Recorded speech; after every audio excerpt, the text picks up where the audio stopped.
Welcome to the first episode of the Nothing But the News podcast. I'm your host, Tyler Ramundo, and today I have a lot of good stuff lined up for you. We're going to start off with two top stories, the first being on that $1.9 trillion COVID relief bill that Biden signed, and the second is going to be about the accusations and the events that transpired around Governor Andrew Cuomo. Next up, we're going to have a small bias segment talking about how the Washington Post misquoted Donald Trump. And following that, we're going to have a debate, not even a debate, but just a discussion between a left-leaning and right-leaning person about the idea of being super straight.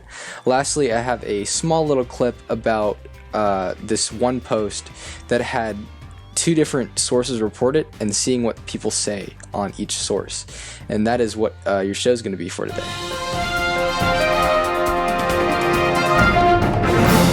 First up on our top stories, we have the COVID relief bill, and I want to highlight this image from the National Conference of State Legislators, or NCSL.org, and here's a picture. And I want to take a deep dive into the individuals part of this chart, which is an estimated $560 billion, it is the biggest part of this bill. And what this is it's all about the stimulus checks, which is $600 for individuals making up to $75,000, $1,200 for couples making up to $150,000, and an extra $600 for dependent children under 17 years old. This also comes from NCSL. And according to the Pew Research Center, we can kind of see that this might be a bipartisan issue. A sizable majority, 70%, say they favor the legislation. However, that's only 41% of Republicans and 94% of Democrats. And it seems weird that people would be saying no to free money. So, in addition to, it's also an income issue because Democrats are 94%, but of that 41% are Republicans. It's 25% in the upper income, 37% in the middle income, and 63% in the lower income. And this is why I'm going to have a fact check talking about the reason why Republicans may not like this bill. So I found a post by the Stand for America Association, which was founded by Nikki Haley, and here is a picture. And I want to talk about the first and the fourth points made on here, because the rest I found out were true from PolitiFact and a bunch of other sources. But there's more to this story. So first off, we'll start with that $1.5 million for the bridge connecting Canada to New York. This is known as the Seaway International Bridge, and a Democratic, the Senate Majority Leader, Chuck Schumer, was behind the bridge's funding at first. This comes from the New York Post, and it was actually an issue originally raised by the Trump administration, meaning that this isn't a Democratic idea. It started out as a Republican idea, but then it was built on by both, so that one can kind of be canceled out. And the other thing worth noting is this $1.5 billion idea for Amtrak. This is also known as the National Railroad Passenger Corporation. Now, this also wasn't a Democratic idea. However, the Trump administration had been trying to cut down on Amtrak spending for the past year, and I found this on a quick Google search. And what this really means is that the $1.5 billion funding was not necessarily inevitable because it didn't have to be that much, but it's not as bad as what it seems. So this post is true, but there are some spins to benefit the Republican Party. Now we have the Andrew Cuomo story, and let's set the stage, and we're going to go back all the way to December 13th. All of the information here is based off of the Inside Edition timeline, but it is also fact-checked by other sources. Let's get started. On December 13th, 2020, Lindsey Boyland accuses Andrew Cuomo of sexual harassment. Boyland ran for a New York House seat on June 23, 2020, but lost. However, she was on Andrew Cuomo's staff. On January 24, 2021, New York Attorney General Letitia James, I hope I pronounced that right, released a report about incorrect nursing home data. In the report, she believed the data was undercounted by approximately 50% because the state didn't include deaths of nursing home residents who died of COVID-19 at hospitals. The report also said that on March 25th, 2020, the Cuomo administration told nursing homes it was okay to accept people who had tested positive for COVID-19. In February, Cuomo said he was responsible for the void, so he admitted to it. Now, on February 24th, Boyland expanded on her claims, alleging Cuomo also said, "Let's play strip poker" during a 2017 flight, and in 2018 kissed her on the lips at his New York office. Cuomo's team again disputed those claims and released the statements from her other aides on a flight that said it did not happen. And you could find this on Twitter. Also on February 24th, another person who worked for Cuomo, Karen Hinton, accused Cuomo of bullying. She said that he made me feel worse, as if I was no good at my job and thus totally dependent on him to keep it. Working for him is like a 1950s version of marriage. He always comes first. Everyone and everything else. Your actual spouse, your children, your own career goals is secondary. Your focus 24 hours a day is on him. On February 28th, a former aide, Charlotte Bennett, said to the New York Times that Cuomo asked her numerous questions about her personal life, including whether she thought age made a difference in romantic relationships, and had said that he was open to relations with women in their 20s. Comments she interpreted as clear overtures to a sexual relationship. That same day, Cuomo came out with a statement saying, "At work, sometimes I think I am being playful and make jokes that I think are funny. I do on occasion tease people in what I think is a good-natured way." There's definitely more to what he said, but I think we get where we're headed with this. Now on March 2nd, Anna Ruch told the New York Times at the wedding in New York City, Cuomo put his hands on her lower back, and when she removed it with her own hand, the governor said that she seemed aggressive and then placed his hand on her cheek. He allegedly asked to kiss her. On March 3rd, Cuomo apologized for his behavior, saying, "I'm sorry." And then on March 6th, former aide Anna List told the Wall Street Journal that Cuomo asked if she had a boyfriend, called her sweetheart, and kissed her hand. She added that he didn't ask her about work, but was more focused on her appearance. "I'm not claiming sexual harassment per se. I'm just saying it wasn't a safe space for young women to work, or for women in general," she told the paper. In response to this, Karen Hinton from earlier also told the Washington Post that Cuomo summoned her to a dimly lit hotel room in 2000 after a work event and pulled her towards him before she backed out of the room. And lastly, on March 9th, an anonymous woman stated Cuomo reached under her blouse and began to fondle her. It is safe to say that he is under some pretty hot water.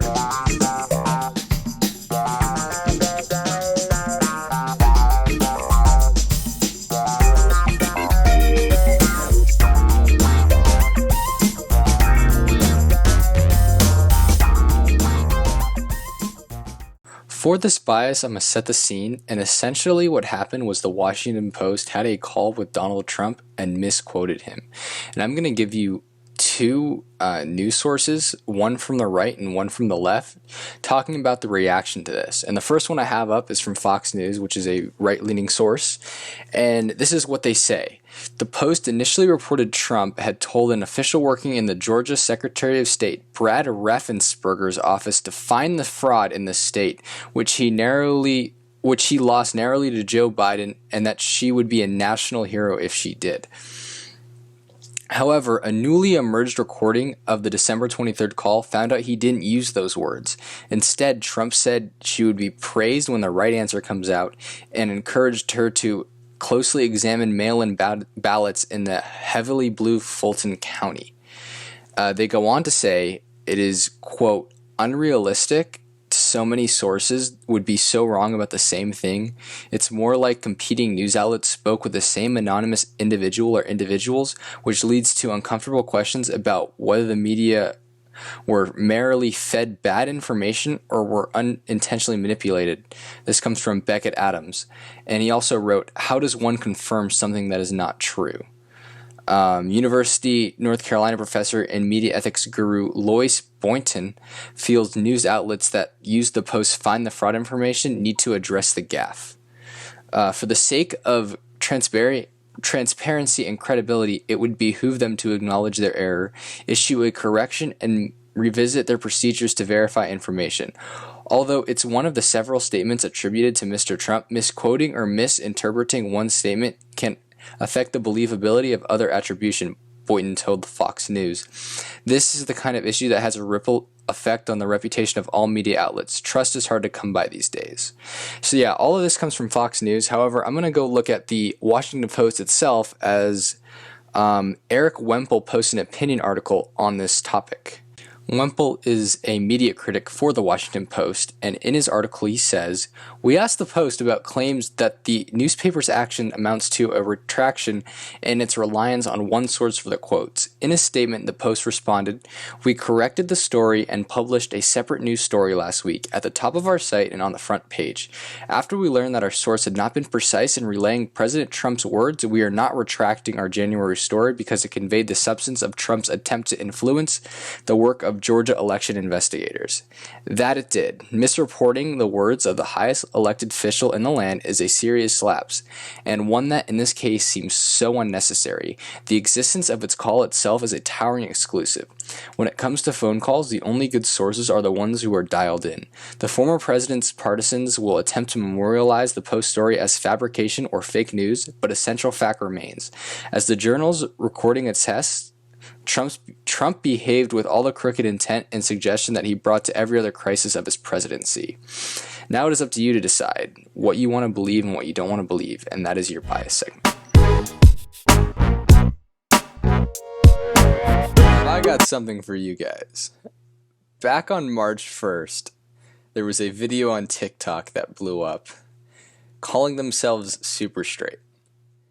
The idea of being super straight is the person of the opposite gender refusing to date someone because they used to be their gender. So if I was super straight, I would not date a transgender now female, just females.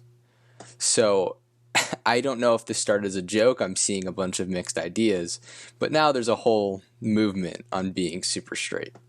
According to theinsider.com, it is now not even just on TikTok. It is spread to Twitter, it is spread to Reddit, Facebook, and a bunch of other social media networks. So today, I actually have two friends. One is left-leaning and one is right-leaning. And they're going to talk to you about how they feel of this new, how should I call it, sexual orientation. All right, so I'm with Daniel Edu here. And Daniel, how are you? First off, I'm Daniel. That's a great answer. All right, so are you familiar with the idea of being super straight? Unfortunately, I am. That's also a good answer. So all right, so what is your definition of being super straight? I don't really agree with the term in general, but I will give the Urban Dictionary definition, which basically, from the straight man's point of view in this situation, Okay. being super straight is being so straight that you wouldn't date a person that is transgender, because they felt the need to categorize themselves or to subcategorize themselves because they wanted to specify their sexuality, I guess. Okay.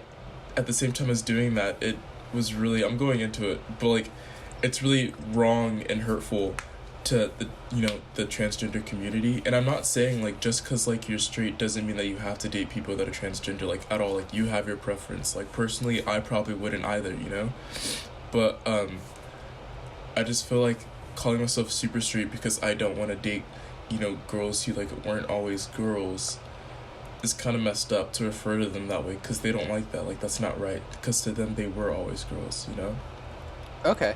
But in a sense, sorry, I went over it. The definition is super straight is being like you only date girls that were born girls. I'm doing quotes here. All right. So how about this? So if you think this idea of being super straight is transphobic, but is or refusing to date someone who is transgender transphobic? I don't think it's transphobic at all. I think, it's not really fair to like blame a person for not wanting to date a transgender individual, because if you're not attracted, because there's like romantic attraction and there's sexual attraction, like, and if you're not attracted to like that person's like body and like I don't know how graphic I can go here, but like like the keep it like genitals and PG-13. everything. Okay, like the generals or whatever, like you can't get mad at them for not wanting to like. If that's not what you're into, then that's not what you're into. You can't force somebody to like. It's not transphobic. It would be transphobic if you act in a way that's, discriminatory, or if you act in a way that's like, like I said earlier, like if you just like blatantly like just disregard like them as who they are, then it's transphobic. If you're like, no, like you're a boy, like that's the definition of transphobic. So it's not transphobic to decline if a trans individual is trying to like date you or something, but if people call you transphobic for that, then they're just being extra. It's not fair. Okay, okay. And so where did you first hear the term super straight? It first blew up on TikTok, but Yeah, I saw the original. I didn't get to see the original. It got deleted. I saw the first 5 seconds of it because on TikTok somebody stitched over it, but I saw it on somebody's story at first explaining why saying super straight was bad because like the logo like looks like a Nazi symbol or something, and I was like, I don't know what this is, but I'm gonna look into it because I like to be educated sometimes when I'm not lazy. So I went on TikTok to try and find the video, and like I said, I found the first 5 seconds, and I dug a little deeper, and I understood why everyone was saying how problematic it was. But it's really irritating seeing like the amount of guys that are like siding with it. It just seems really hurtful to me. Okay. Now, Painful. let me ask you this. Do you think it was made as a joke, or do you think it's like catching on as like a real thing? It probably was it was definitely a joke at first, but I feel like the message behind it had some serious intentions, and I saw like comments of people with like this super straight flag and their like profile picture or whatever on TikTok. They were like, oh, like of course, like obviously it was a joke, but like we're still serious, like I still agree like with what it says, and I don't think there's a problem with it. It's like it was a joke at first, but it's starting to turn into something a little bit more. I agree. I know there's a lot of things I see on the internet that like, they start as jokes, but then people actually like catch on with it, and then then it becomes a belief. And then I have one more question, then I'll let you add anything else. If a friend said to you they were super straight and they were like serious about it, what would be your reaction? That's a little hard for me because I don't know. I'm really tolerant when it comes to a lot of my friends because I have a lot of like very different kinds of friends, and sometimes I don't agree with the things that all my friends believe in or what they do, but I'm still friends with them anyways. But at first I'll be a little shocked, but for me, like things like racism and like homophobia and stuff like that is such a deal breaker. So I'd probably confront them and ask them why they believe in what they... this happened yesterday when I was posting about it on my story, and I was, like, saying why it was wrong. People were starting to swipe up, like, people I wouldn't expect, and I was like, are you okay? And I was trying to explain to them, like, why what they were agreeing with was wrong, and why it can be, like, hateful to people of that community. So I would just try and educate and, like, reinstate or try and fix their mindset a little bit. I won't just drop them and go, oh, we're not friends anymore, because I don't like when people do stuff like that. I would try and work with it, Yeah, I think a big issue today is when someone like says they're part of a party and then you just disregard that person. Like I don't think that's I can't say my opinion, sorry. But anyway, those are my thoughts. If there's any other comments you'd like to add, the floor's yours. Basically, saying that you're super straight is very like hateful and wrong in general, and I don't think that people should be continuing with it. I feel like it's really stupid and childish.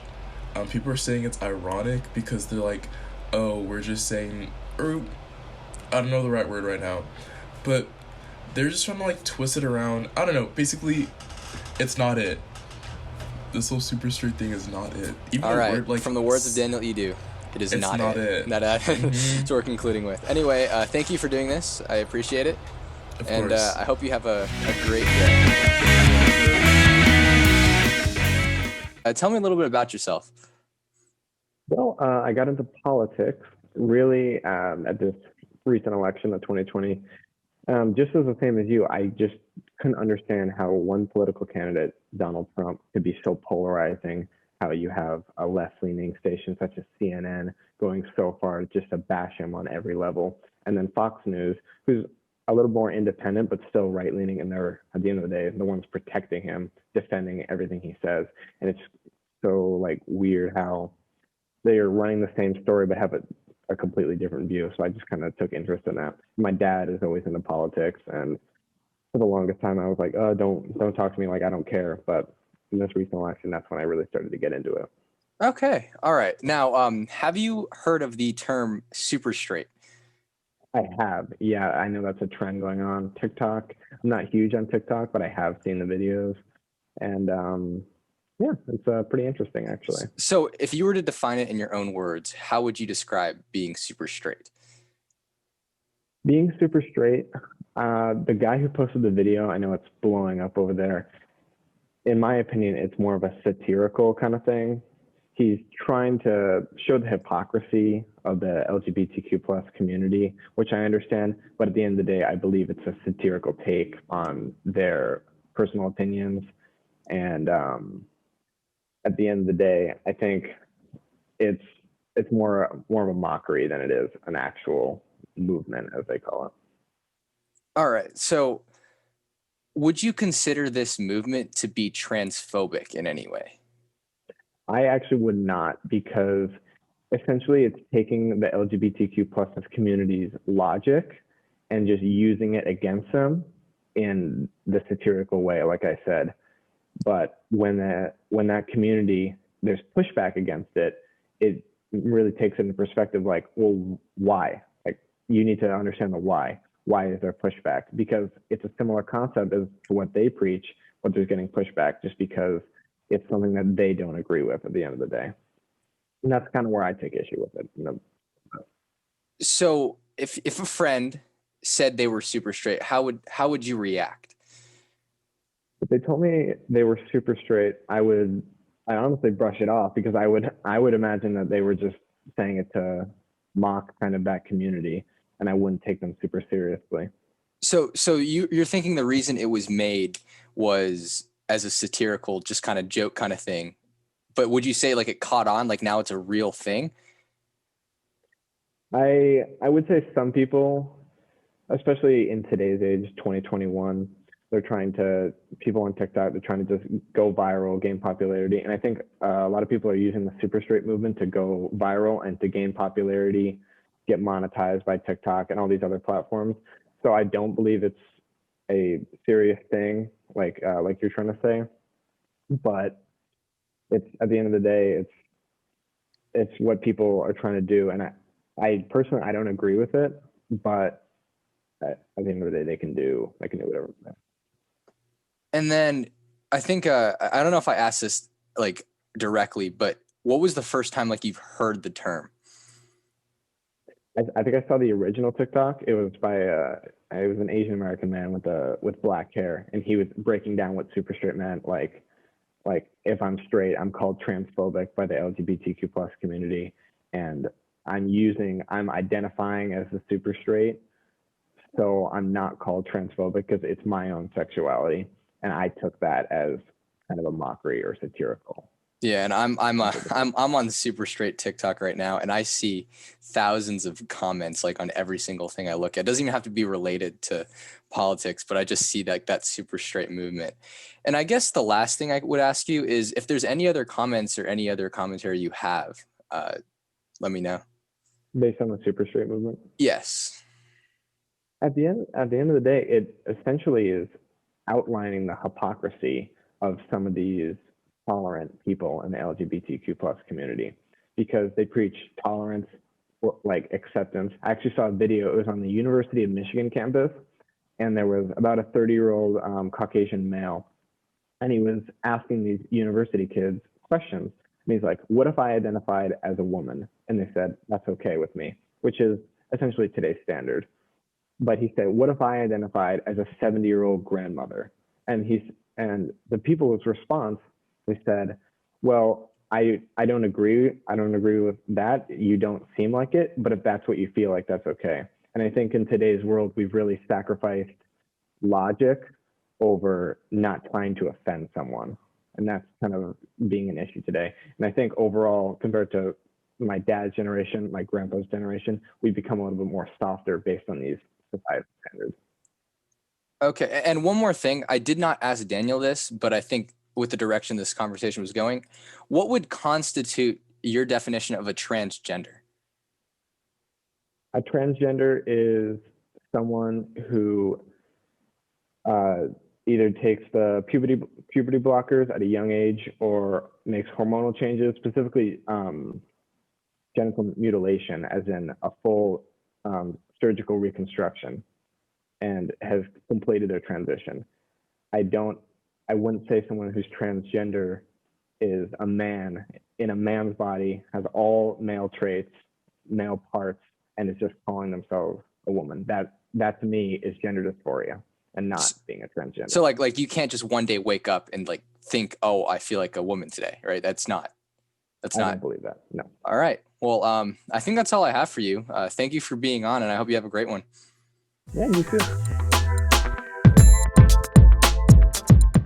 So at the time I'm making this, which is March 17th, this morning I woke up and I found on my Instagram feed a CBS post and a Fox News post back to back, and it was the exact same thing. It was a quote of Trump saying, "It is a great vaccine, it is a safe vaccine, and it is something that works."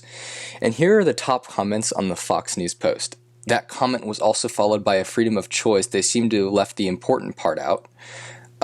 Remember when Joe said he didn't trust the vaccine? I remember. I believe him, but I'm good without it. But you don't need a vaccine for a virus with a 99.98% survival rate. Now, if I go to CBS, and remember, this is the exact same post. It's talking about that same Trump quote. And what they say on here is, this is assuming Trump fans can or will read, not a good bet. He also said the virus was a Dem hoax and had his cult attack the Capitol. Trump lied and 500,000 people died, and wow, now he believes in the vaccine. And so I think this really just shows how divided we are, right? We take the same thing, and there's just two complete opposite points of view of the exact same words. It's like in literature right now we're reading, and you can interpret things two different ways, but to do it to that extent, I think is really difficult, and that is why media bias is such a big issue.